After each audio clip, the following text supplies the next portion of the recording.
Good morning, boys and girls. This is Mrs. Torres here.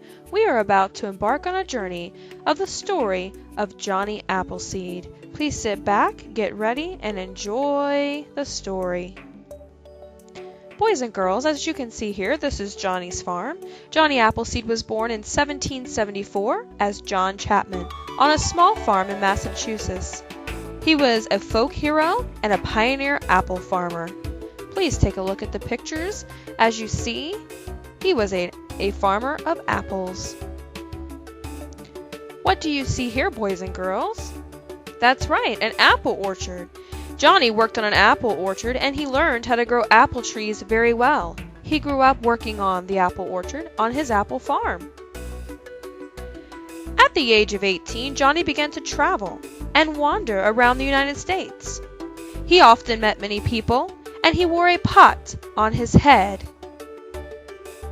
Johnny would often stop to talk to others and began a plant nursery. What do you think he built? That's right, he built an apple plant nursery. Usually the apple plants would turn into apple trees.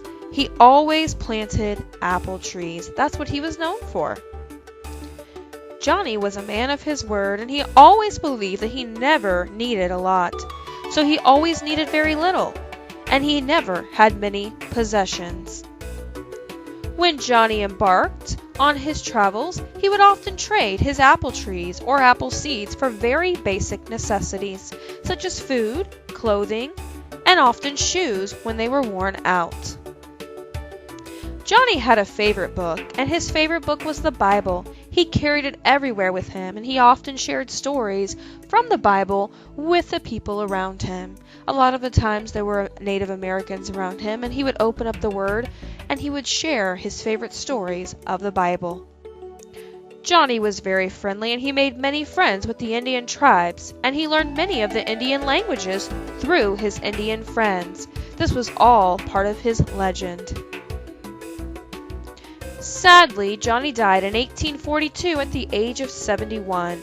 He died from pneumonia. This was the only time he was ever sick in his whole life, according to the legend.